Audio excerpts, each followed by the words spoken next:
Folks, when you're a public figure and hardcore conservative Ben Shapiro and hardcore progressive David Pakman come together and agree that you are disgusting, you should probably do some introspection. This is what happened with Andrew Tate just recently. Now, David Pakman did a response video to Ben Shapiro's video dunking on Andrew Tate, explaining to conservatives why he's not a hero and not someone who they should glorify. They basically agreed on most of the stuff. So I'm going to read you what Ben Shapiro said about Andrew Tate and how he contradicts conservative values. And I'm going to read you what David Pakman said in response to it. Andrew Tate is not brave and wonderful.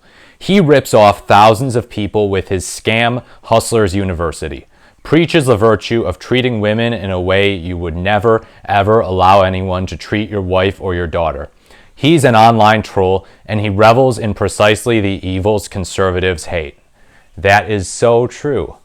What kind of traditional conservative would unironically support someone like Andrew Tate? Really? I mean, to be fair, the evangelicals support Donald Trump, but that's a different conversation. So David Pakman is coming in here and he says, what Ben Shapiro has rightly identified is that this is not a guy that we should be holding up in any positive way. Shapiro acknowledges the reasons why there is sort of a demand for figures like Tate. So yeah, he's totally right. Don't hold people like that up in a positive light. I mean, remember when Greta Thunberg destroyed him on Twitter, which is now X? But yeah, those were good times. So I felt like he was fading in relevance after 2022, but apparently he's relevant again. So let's talk about some of those reasons why a guy like that is picking up momentum. David Pakman referenced that, and Ben Shapiro in his original video discussed the problem with masculinity being demonized. So yeah, there is a masculinity problem. Sometimes legit good masculinity is demonized, but sometimes conservatives, they tend to make masculinity out to be something that it's not, or they cling to this very rigid definition of masculinity. And David Pakman correctly identifies that people on the left need to come forward with their own affirmative, good version of masculinity to counter the right's narrative, so that the right doesn't just get to monopolize the idea of masculinity. Because believe it or not, masculinity is not a bad thing. It's not. If you're an SJW, I am sorry to say. So masculinity to me, and this is what I believe the left should advance as an affirmative kind of masculinity. Masculinity is the idea of simultaneously caring yet not caring. Caring in that we want everyone's basic needs to be met. It is masculine to say, I want to ensure that you have health care. I want to ensure that you have strong wages. I want to ensure that if you want to unionize, you can unionize. I want to ensure that the environment that you live in is clean, has pure drinking water, has solid air, that you can actually breathe and not cough from, unpolluted air. Just an all-around good experience. We want to provide you with a good experience. We care about you in that sense. Now, where does positive masculinity mean not caring? It means not caring so much about what other people do, what other people think of you.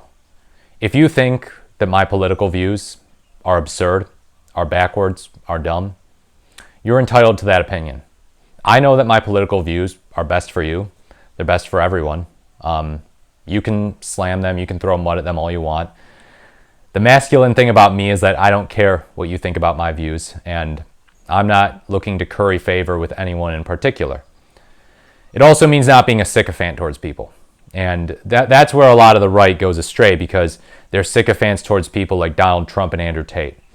Real masculinity means having an austere, a solid respect for figures, but not worshiping them, not being a sycophant. Looking up to them, but not getting down on your knees and praying to them or viewing them as a demigod. So that's what I would say to David Pakman. I would say that the left should advance this type of masculinity. I can go more into that in another video, as well as how true masculinity relates to dating, because I know that there's also the dating crisis and the problem that men have in finding dates these days that is leading to the popularity of Andrew Tate. I know that he's associated with red pill, generally speaking, and that is an ideology that has gained a lot of popularity, and sometimes for good reason, sometimes not for good reason. Like I say, there are different elements of ideologies, and some of them are more valuable than others. But what Andrew Tate is contributing to the discourse is almost entirely devoid of value. It is far more trouble than it's worth. I mean, he's a criminal. He was imprisoned. He's not a guy to look up to. He's simply not. He's not a good human being. And being a good human being is actually an important part of masculinity, believe it or not. Just because women sometimes like bad boys and find them to be really masculine and attractive doesn't mean that bad boys can't be good human beings. Whatever happened to that idea, being a good human being?